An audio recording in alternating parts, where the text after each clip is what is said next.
Hey everyone, welcome back to OT Rex. Today's video is going to be about handwriting development, but with a little bit more of the academic piece. I read a couple of your comments and some of you guys were asking about how to know when kids are starting to write letters, what to expect at certain ages for their number counting and alphabet recognition development. So those were really great questions, and I thought it'd be nice to combine some of the OT aspect of handwriting development with some of those academic skills, especially for all of you who are interested in pediatric OT or school-based OT. These are really good pointers to have. If you're a parent, this is a nice overview on some skills that you guys can work on at home, depending on your child's age as well. Like I always tell you guys, depending on the resource that you look at, the information and the age ranges are going to vary from source to source. So just pick a source that works for you, and most of the time the numbers aren't too far off. You might see something that's 2.5 years instead of 3 years, or our age range is given a lot of the times because kids' development isn't always exact. So sometimes they say by age 5 you should expect X, Y, and Z, which is pretty broad. So I tried to break it up into sections for you like this with age ranges to help you understand the child's development a little bit more. But of course we can't capture every single detail, and that it is what it is. There's just a lot of developmental milestones. So I hope this is a nice overview for you guys. I included some things that I like to particularly look at while I'm working with kids in outpatient peds as well. So at the age of 2, children are expected to imitate vertical strokes, horizontal strokes, as well as circles. So imitating means if someone is next to you drawing that shape in real time, they draw a line from top down, then you have observed them making that, and then you are going to imitate them. That skill comes earlier than copying, because copying is when something already exists. So on the paper, maybe there are some lines and circles, and it's already drawn. You don't get to see someone drawing it, but you already understand how to draw it yourself. So you are able to conceptualize that shape and draw it by yourself when you're 3. So copying is a higher developmental skill than imitating. So imitating happens at 2 for these basic strokes and circles, and then copying happens at 3. I think that those are actually the biggest takeaways for this age range, but I added some other things just to keep in mind that I think are relevant to the foundational skills in academic and handwriting development. So when we think about a child's grasp development, when you're thinking about a 3-year-old, they can actually unscrew and screw jars.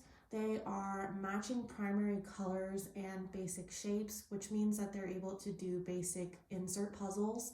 Insert puzzles are the ones where the cutouts of the shapes match perfectly to the shape itself. So you kind of just slide them in and they fit perfectly. So at this point, they're able to sort like the basic shapes like the circle, the triangle, the square into a shape sorter or a insert puzzle. They can also drink from a cup without spilling, and at 3, they're stacking 9 block towers with 1-inch blocks. So this gives us a really good idea of their visual motor and kind of hand-eye coordination skills. Their body awareness is improving quite a bit at this point, and those are all really nice foundational skills to understand what to expect from a 4 to 5-year-old moving forward. Another thing I want to add that I didn't add here is that children start to show interest in scissors and snipping around the age of 3. So again, a lot of these earlier milestones are starting to kind of develop, but those skill sets aren't going to be really clear until 4 to 5. At the top, you can see a row of shapes and symbols, and these are things that 4 to 5-year-olds are going to master. They're going to be able to draw the basic strokes, the circle. The square comes around 4 years, and then we have these diagonal lines. I think the diagonal lines are the biggest jump because that lets you work on the X. It also lets you separate the X from the cross, because a lot of kids have a hard time with that because they can draw a cross, but then when they're starting to develop the X, it kind of looks like a slanted cross still. So these are really big jumps for the diagonal lines, and I always like to remind parents that if you are really wanting your child to write more letters, you can't expect them to just jump to letters if they don't have these foundational skills down yet. You have to think about all the letters in the alphabet that have diagonal lines. Look at A, W, X, there's just so many. And if they don't understand how to distinguish and draw the diagonal lines yet, then it's going to be very challenging for a child to move on to writing really, clean, legible letters. So this is a really significant and important milestone within the handwriting development. And at ages 4 to 5, a lot of kids are able to write their name, but it's not expected. It's more or less just like some kids are, and they learn to earlier, and maybe they've had more exposure, and that's okay, that's great, but it's okay if you have a 4-year-old who's not able to write their name yet.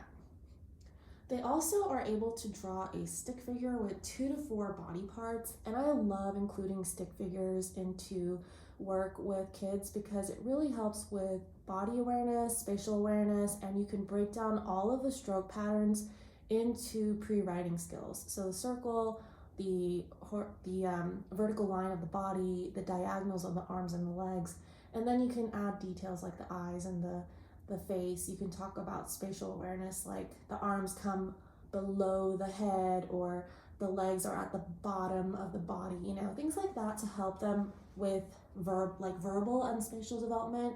So that's a really good tip if you guys are trying to work on those skills and also handwriting. The concept of left to right reading becomes more clear for children at this age, and they're also starting to work on rhyming words. So they're already making these word associations before they are reading and writing, which is fantastic. And then they're also counting to number 10 by usually age 4. This ranges depending on the source that you find. Some might say earlier, some might say later. But on average, I usually expect a 4-year-old to be able to count to 10 with me. And also they're able to draw, cut, and collage most easy shapes. So at this point, their scissor skills are pretty good. Of course, we don't want to give them something really complex to cut, but if you were to give them a square to cut, they can cut and, turn the paper and orient to stay on the line pretty close.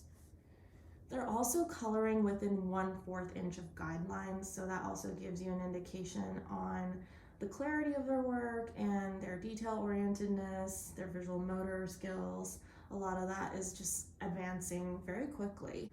So by 5 to 6 years of age, everything that you saw at 4 to 5 is just getting more and more enhanced and advanced. So I drew a little triangle on the side. I barely could fit it in there, but triangles are shapes that kids master within this age range, which makes sense, guys, because those diagonal lines are mastered from 4 to 5, and then they're able to perceptualize a shape that is more complex to copy. So there you go. That means diamonds are usually going to be a little bit later too in the development progression because it's a little more complicated. And it gives you an idea okay, those diagonals kick in at 4, so we're not going to expect kids to know how to make shapes with them until a little bit later. So for hand dominance, I usually expect kids to establish a clear hand that they prefer to use for writing tasks by age 5.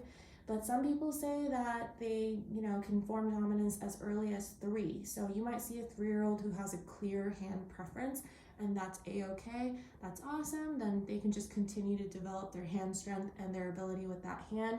But it's okay if by 4, they're still kind of using both hands. But by 5, we try to make sure they have a clear hand that they want to use. So if they have clear hand dominance by 5, then we know we can really work on moving forward with higher level writing skills and reading skills. So at 5, kids are usually able to print their name, and they can label and write most of their uppercase letters, which is awesome. Lowercase is a little bit harder, so you might see some mix-ups here and there, but uppercase is pretty good. Upper and lowercase, they're still working on it, which is great. And then they're able to draw a person at this point with 6 or more body parts, which is a really big jump from 4 to 5. I like to remember 6 body parts by age 6. It's like 1 body part per year of life, if that is a helpful mnemonic device. And kids at this point are able to read and write simple 3-letter words, so cat, dog, things like that. And they're able to write their numbers 1 through 9. And most of the time, you don't really see much about handwriting development in kindergarten because that's when they're really starting to work on all these skills. They're starting to count to 100 by the time they're age 6. They're reading up to number 20. Some kids could read even more than that. It ranges. But we also have to remember that this progression of development doesn't just come naturally to everyone. So it's very important to support children who are under 5 with all these foundational skills, whether it's for hand strengthening, for hand-eye coordination, body awareness. Like, all of this takes a significant toll on their ability to functionally write and read and participate in a lot of these academic activities. Alrighty, so I hope you guys enjoyed this video and found this helpful. I have a little fun blooper for you guys. I tried to film this. This is my 3rd time recording this, guys, because my dog kind of just wanted to take over the show. Are you gonna just sit there? Okay. Okay, so let's go back to the alphabet. So